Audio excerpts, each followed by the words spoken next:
Hey guys, welcome back to another episode of the Peaceful Challenge. The plan for today is make a huge step forward towards getting rockets in peaceful difficulty, which is rather challenging since you need gunpowder for that and you can't get it from ghasts or creepers. So the only way that is feasible to get enough gunpowder is really using an exploit involving the wandering traders. Right, I also like to get the rockets before New Year's Eve. There's only 3 days left. A lot of work has to be done.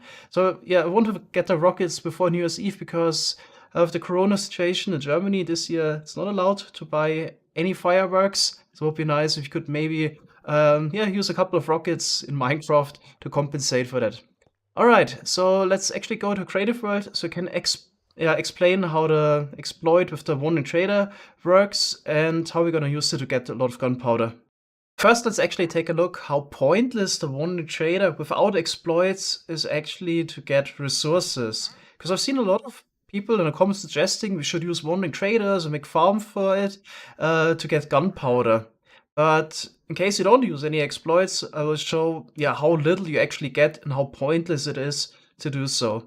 So the wandering trader attempts to spawn every 24,000 ticks. That's every Minecraft day or every 20 minutes. So within 48 blocks around the player, a random position is selected, and then the wandering trader has a 2.5% chance to spawn.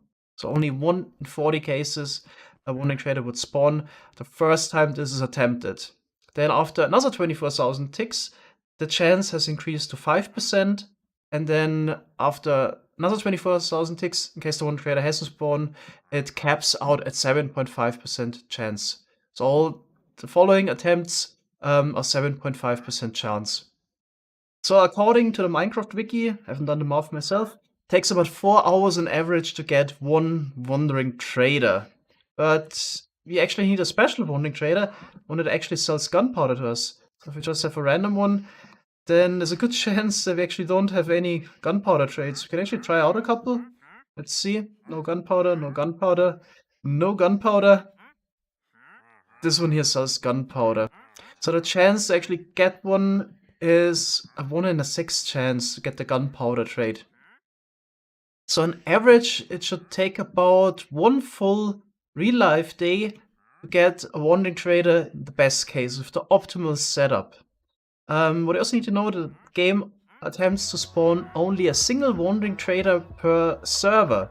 So in case you have multiple players online, it randomly selects one of the players and spawns a wandering trader around. So in case you want to make some kind of wandering trader farm, the more players are on the server, the lower the chance is actually to get one. So that's also something to keep in mind. In case you get a wandering trader that sells you gunpowder, you also can only get 8 gunpowder from it. So if you get some emeralds and try to trade with him, we can only get 8 gunpowder. So that means with the most optimal farm, you can get at best just 3 gunpowder per hour, which is, in case you have flight duration, 3 rocket, it's a single rocket. So it's rather pointless actually to do that in case you want to get some gunpowder, unless we use an exploit, which makes it possible to keep trading with a gunpowder wandering trader, so the trade wouldn't lock. In case you followed my 1.14 Skyblock series, we already used that exploit once to get more items from a wandering trader. So we built a whole platform and spawning setup and the whole contraption to make use of that exploit. And back in 1.14, the exploit was basically you open the wandering trader GI, and then you push the wandering trader into a nether portal, either using water streams or pistons. And the GI basically stayed open. You could trade with the wandering trader, get the items from him, but the trade didn't lock. So all you had to do then was send the wandering trader back to the overworld and keep trading with him multiple times without the trades locking.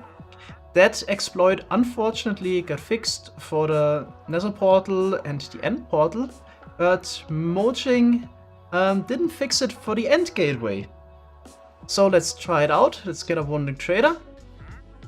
Let's open the GI, send him through a portal, and then we can do the trading. For example, we could buy some slime balls. We get 5 slime balls. Now here it shows that the trade is locked, but let's actually check. Let's go over there, check the warning trader, and we could buy the slime balls again. So we could keep sending the warning trader back and forth to keep trading with him. And this is obviously interesting, mostly for gunpowder, but maybe even for slime balls. So we don't need to use the panda farm as much anymore. But unfortunately, it's rather expensive. 4 emeralds for 1 slime ball. Still could be a nice alternative in case we need a lot of slime at once. The fact that this trick with the end gateway still works was discovered already quite a while ago, and Cubic, a fellow SciCrafter, also made a really nice video about this, showing some of the applications. There's a link in the description if you want to check it out. And Cubic is also going to help us with another project. We want to do some gateway shifting. The gateway shifting is really nice to play around with. So what we want to do is to change the way the gateways link. Usually you have the gateway at the main end island, indicated by the blocks here, and it links about 1000 blocks away to another end gateway, the outer end islands. And in between there's some void. What I can also do is to force generate the gateway already in the void by placing some blocks strategically. It would generate here. That's something we want to do. And then we also want that this gateway links to another gateway here. And in order to do so, we have to delete the tile entity of the gateway. I don't understand this fully. There is a video by Smokey Dog how to do it, but since this is already fixed in the latest snapshot, I didn't bother learning how it works exactly. Cubic knows how to do it, and he's gonna help us out with it. In case you also want to understand how it works exactly, check out the video. It's in the video description. Yeah, as I said, Cubic is gonna help out with this. So what we basically want is that we link this gateway with this one here, and you can always switch in between, and the gateway, the main end island, would be unaffected. So it would still link to this one here, but we can't go back anymore. So the reason why we want to do this is that we don't want to go back to the main end island every time we want to use this training exploit. It's much nicer if we can do it in a void in between those 2 gateways. Alright, let's head back to survival. Cubic, our Australian friend, was invited to help you with this end gateway project. So the first thing you want to do is create the end gateway here in the void and then correctly link it up to the one on the outer end island.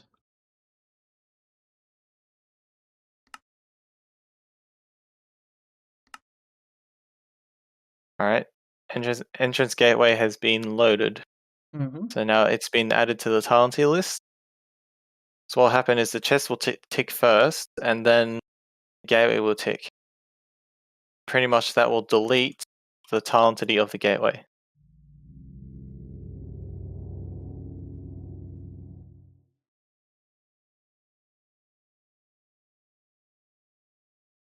And you haven't placed any blocks around? Nope. Alright, I'm at the gateway, ready to put the item in. Okay. 3, 2, 1. Yes, Yeah. it worked. Worked. Oh man. Oh, Great. This is always like magic. Magic. Yeah. I guess what I can do is throw an ender pearl through. Actually, I don't think I So- should do that. When should we create the next gateway, like the exit or the second No, link? yeah. Cubic just needs to come over here. Then we will here we use a hopper to send the item through, I think. Yeah, so now pretty much this gateway will link to the location of that gateway we created, but that gateway that we created cannot be used to go back to the end island because its tile entity was deleted. Yep. Hey, Oh. here I am. Oh, you come out here. Okay.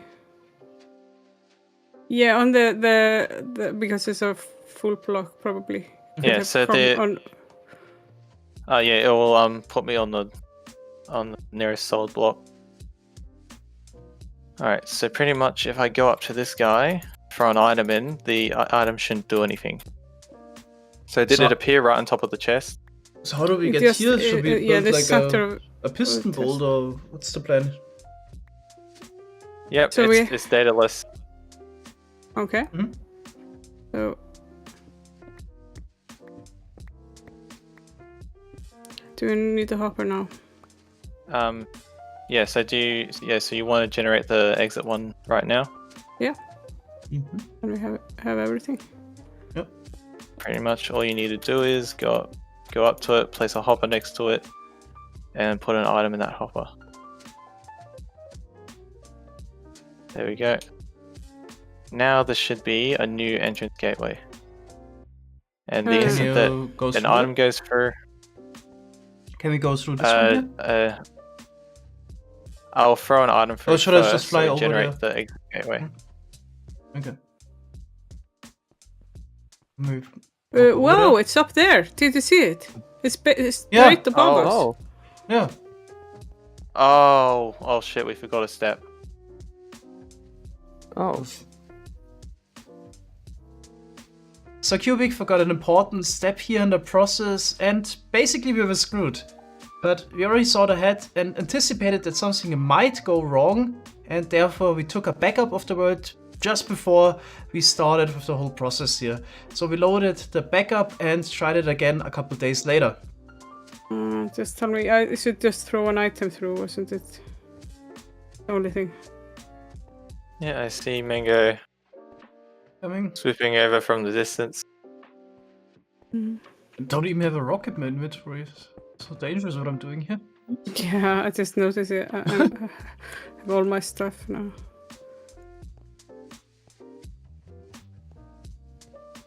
Okay. Here we go again. Alright, we're in position. Okay, so just throw an item through. Yep. Throw an item through. Yay! There it is. Okay. Yep. Item appeared on the endstone. That's expected.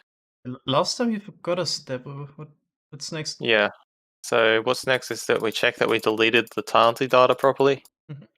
by chucking an item in. Yep. Talented has been deleted properly. So now we need to remove a block from the chunk over there. Mhm. So the way that this works,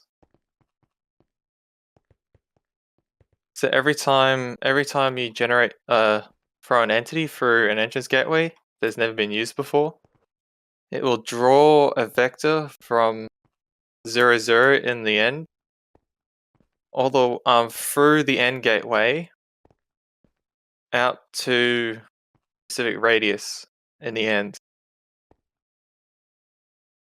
And this point that we're about to go to, this is essentially the middle point where an end gateway can generate. Mhm. If all the blocks leading up to this point, if there are blocks placed in the chunks leading up to this point, so if you draw the line, any chunks intersecting the line, if there is a block above the first sub-chunk in those chunks, it will consider this chunk's populated, and if all the chunks in that line are populated, it will generate the end gateway at the minimum position, which is over there. Mhm. If we then remove, if you turn on chunk borders, you'll see that this block right here is inside of a specific chunk. Oh yeah. If I remove this block, now this chunk is no longer populated. So what will happen is it will try and generate an end gateway further out. Okay. So we just throw an item in the gateway. Yeah, so what's happened with this gateway here at the minimum position is that it generated inside of a ticking tile entity. So what occurred is the chest was ticked in the same game tick that the end gateway appeared, and has deleted the tile entity of the gateway. So instead of being made into an exit gateway that's linked to the entrance gateway that Helga threw the item into, it has become essentially an unborn gateway. So what we do is we place a hopper next to it. It will update the tilency of the gateway, and it will reset to its default state, which is another entrance gateway. And so we can essentially, this allows you to do something known as gateway shifting, which allows you to essentially make entrance gateway after entrance gateway after entrance gateway. And by manipulating the chunks that you populate, you can move the end gateways around. Okay. And the linking of the gateways becomes a bit messy after a while, because what's going to happen is this gateway doesn't actually link back to the one at the island, even though the one at the island links to here. So yeah, it gets a bit confusing.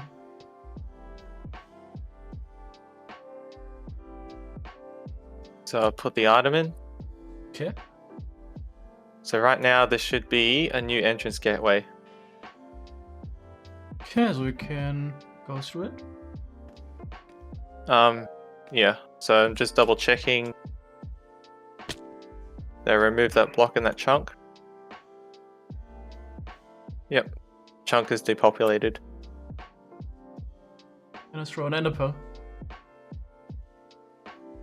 Don't throw an ender pearl, throw an item through first. Okay.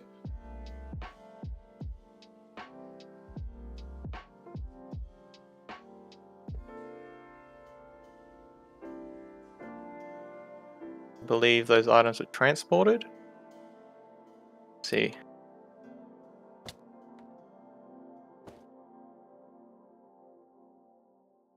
Perfect. Yep, got the end gateway generating in the right spot. Okay, here we are. I placed this block of endstone right here to make it generate slightly higher, so you have a bit more clearance underneath it. Perfect. So you notice we are outside the render distance of the first gateway we generated, and that's important for the villager trading setup. So now that we have the gateways linking correctly in survival, it's time to do the next step. So there was a smaller issue. The gateway is always surrounded by bedrock, and it's kind of hard to get in there. So what you can do as a player is, for example, use the trapdoor, force the player under it, and then just crawl in there. You can also throw an ender pearl in there. Minecarts can actually also go through end gateways with players inside, unlike portals. There's a couple of ways to get around this, but the nice is actually just to remove the bedrock, and then you could just walk in there or send a wandering trader through. That's why we decided to remove the bedrock. Now in 1.16, most commonly used way to remove bedrock is using a headless piston. 1.12, you could use still the dragon eggs or even the end crystals in the end dimension, but in 1.16, pretty much forced to use the headless pistons. So you get the headless pistons by blowing up the piston head with an explosion, and then some update order, I need to force the piston to face into the bedrock and then retract. In this way, the bedrock block is removed. Now, there's a widely used setup that involves using some TNT, but at the moment we don't have a lot of TNT. So we have about 30 TNT left that we got from raiding the desert temples. There's always 9 buried as a trap. Or you could also get TNT by crafting it. There's some gunpowder you could get from Wandering Trader, for example, or from dungeon chests. So that's where we got our TNT from, but we would need about half a stack for all of the bedrock that needs to be removed for multiple end gateways. And this is pretty much as we have. So that's why we decided we want to use TNT duping to get the explosion, but this would require a bit more complicated setup. And that's really the nice thing about being on a SciCraft server and having contact to all kinds of players. There's experts for everything. So instead of doing the research myself, how to do it and trying around, we were just asking Xyor and DesktopFolder to help us out with a setup to use TNT duping to blow up the piston heads. And they delivered. Really nice from them to make a setup for us, and that's what we used in order to remove the bedrock. So we're gonna split up the work in survival. We have to do this for 3 end gateways in total. So we have to remove 7 bedrock blocks. 1, 2, 3, 4, 5, 6, and 1 on the side. We can easily push villager in. Alright, yeah, so we're gonna split this up. Helga is gonna work on a gateway, Galotz is gonna work on one, and I'm also gonna prepare one.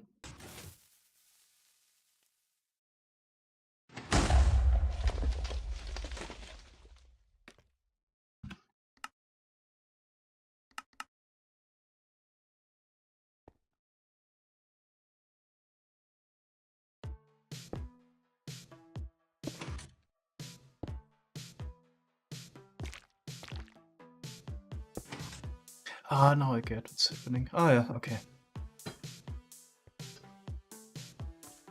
Okay.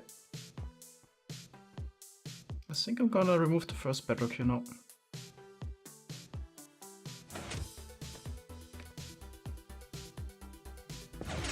Yep, there goes.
Alright, so that's the progress for today. The next episode, we're gonna build up the wandering trader system and also some kind of spawning platform to get wandering traders in the first place. Hope you enjoyed this episode. Thanks guys for watching and see you next time. Bye bye.